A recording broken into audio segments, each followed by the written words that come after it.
Monsoon ने उत्तराखंड में दस्तक दे दी है। शुरुआती दौर में अच्छी बारिश हो रही है। बारिश शुरू हो गई है तो जाहिर है केदारनाथ और बद्रीनाथ में तीर्थ यात्रियों की भीड़ कुछ कम हो गई होगी।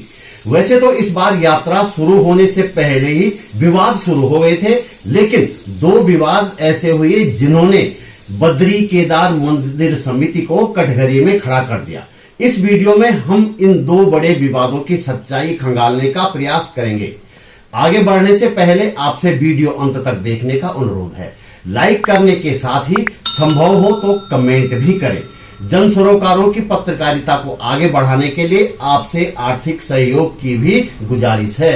यदि आप समर्थ हैं तो स्क्रीन पर दिखाई दे रहे QR कोड को स्कैन करके या डिस्क्रिप्शन में दिए गए नंबर पर गूगल पे करके मदद कर सकते हैं। फिर कह रहा हूं, यदि आप समर्थ हैं तो।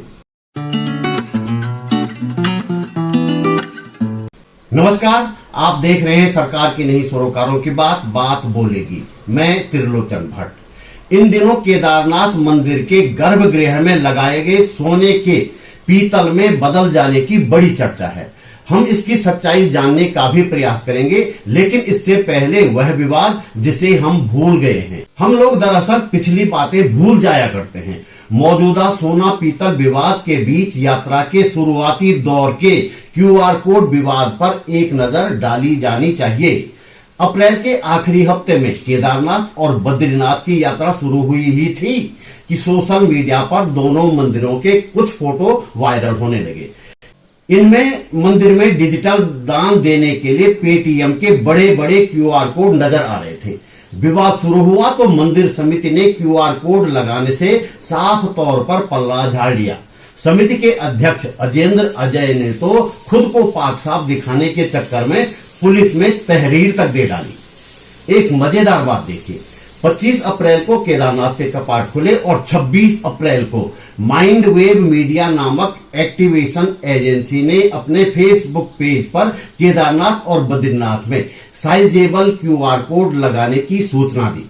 इनमें लिखा है कि दर्शनार्थियों को किसी तरह से परेशानी न हो और धन का नुकसान न हो, इसलिए ये QR कोड के बोर्ड मंदिरों में लगाए गए हैं।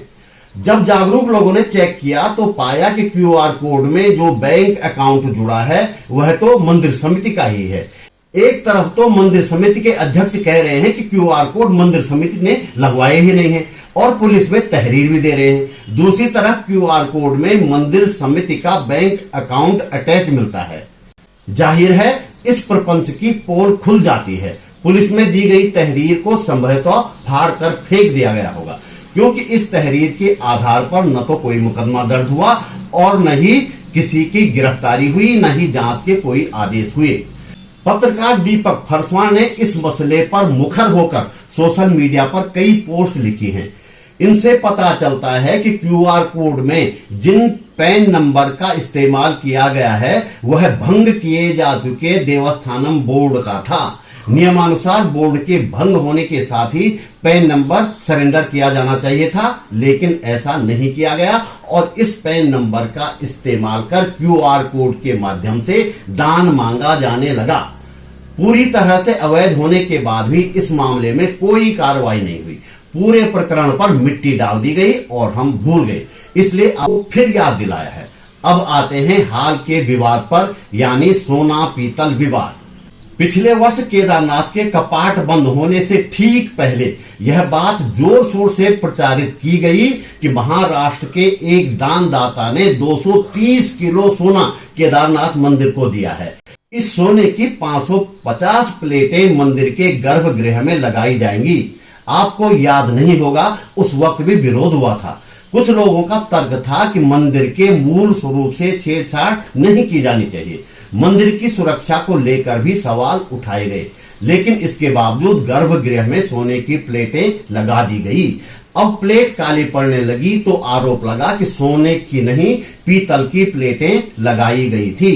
केदारनाथ के गर्भगृह में चंद महीनों पहले भगवान के गर्भगृह में सोना लगाया गया, लेकिन कुछ महीनों बाद आज जब अंदर गया तो सोना देखो पीतल में बदल गया।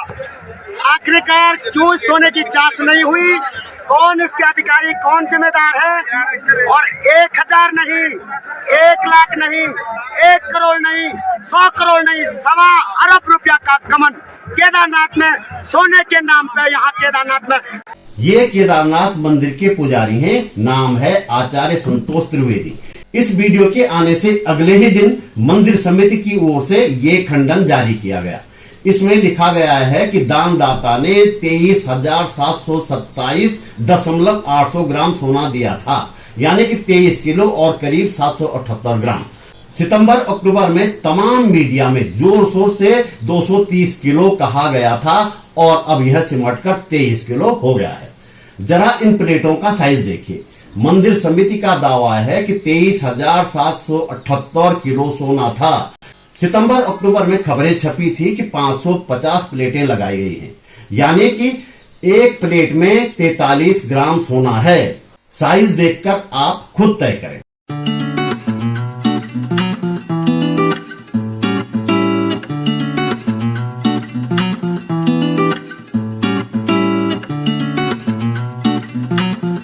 मंदिर समिति यदि यह कहती है कि इनमें कॉपर भी मिलाया गया था, तो उस वक्त जब खबरों में 1 अरब रुपए से ज्यादा कीमत का 230 किलो सोना लगाने की चर्चा हो रही थी, तो मंदिर समिति ने खंडन क्यों नहीं किया।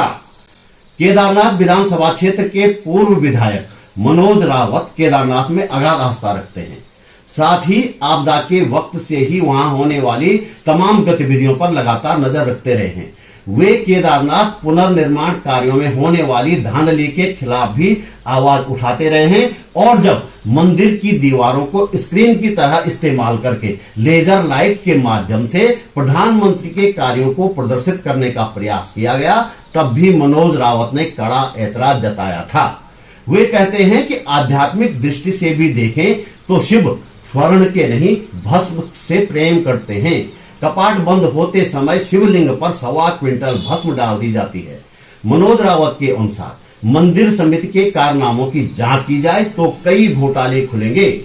वे कहते हैं कि इन लोगों को पक्का यकीन हो गया है कि भगवान कुछ नहीं होता, इसलिए वे मंदिर को मिलने वाले दान पर नजरें गड़ाए रहते हैं। फिलहाल खबर छपी है कि धर्म और पर्यटन वाले मंत्री जी ने जांच के आदेश दे दिए हैं। ऐसी जांचें उत्तराखंड में होती ही रहती हैं। इस तरह की जांचों की रिपोर्ट कभी नहीं आती। जब पूरे मामले में अपने ही शामिल हो तो रिपोर्ट आकर करेगी भी क्या। लेकिन आप ये सब याद रखें ताकि वक्त जरूरत काम आ सके। तो दोस्तों, इस वीडियो में इतना ही। तथाकथित लव जिहाद, लैंड जिहाद और मजार जिहाद की सच्चाई पर प्रस्तावित वीडियो जल्द आपके सामने होगा। सहयोग बनाए रखें, वीडियो अन्य लोगों तक भी भेजें। जल्दी मिलते हैं एक और वीडियो के साथ। नमस्कार।